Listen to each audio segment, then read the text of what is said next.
A reading from the book of Jeremiah, chapter 38. Now Shephatiah son of Matan, Gedaliah son of Pashur, Jukal son of Shelemiah, and Pashur son of Malachi heard the words that Jeremiah was saying to all the people. Thus says the Lord, those who stay in this city shall die by the sword, by famine, and by pestilence. But those who go out to the Chaldeans shall live. They shall have their lives as a prize of war and live. Thus says the Lord, this city shall surely be handed over to the army of the king of Babylon and be taken. Then the officials said to the king, this man ought to be put to death, because he is discouraging the soldiers who are left in the city, and all the people, by speaking such words to them. For this man is not seeking the welfare of this people, but their harm. King Zedekiah said, here he is in your hands, for the king is powerless against you. So they took Jeremiah and threw him into the cistern for Malachi, the king's son, which was in the court of the guard, letting Jeremiah down by ropes. Now there was no water in the cistern, but only mud, and Jeremiah sank in the mud. Ebed-Melech, the Ethiopian, an eunuch in the king's house, heard that they had put Jeremiah into the cistern. The king happened to be sitting at the Benjamin gate, so Ebed-Melech left the king's house and spoke to the king.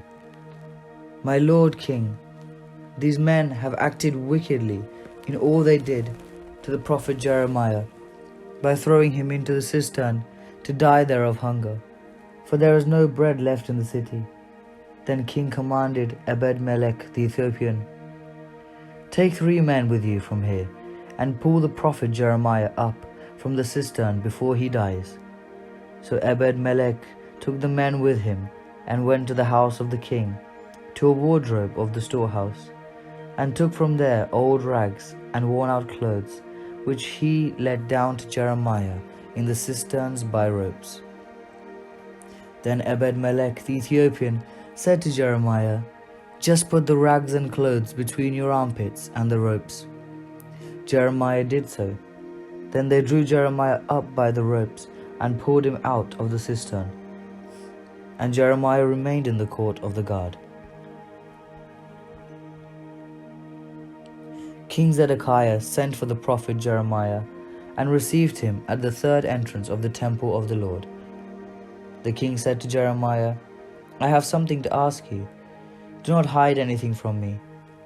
Jeremiah said to Zedekiah, if I tell you, you will put me into death, will you not?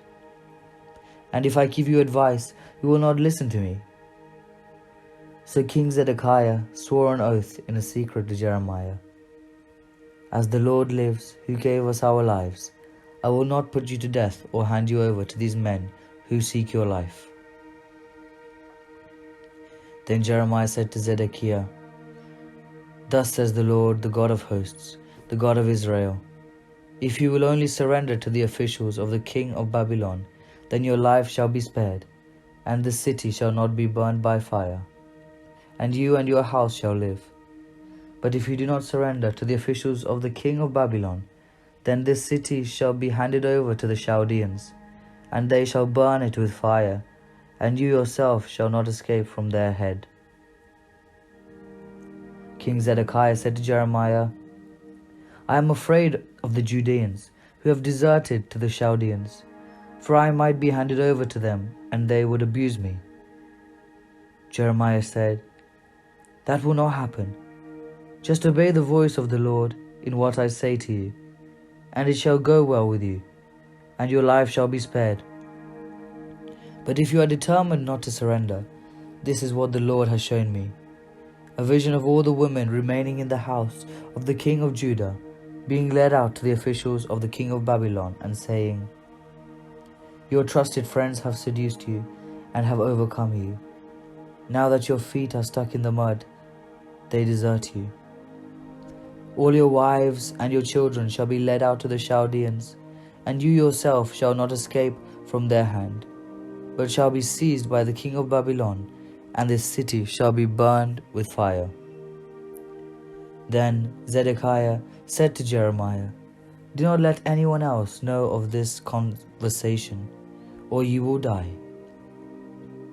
If the officials should hear that I have spoken with you, and they should come and say to you, 'Just tell us what you said to the king.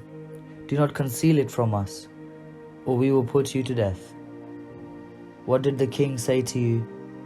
Then you shall say to them, 'I was presenting my plea to the king not to send me back to the house of Jonathan to die there.'"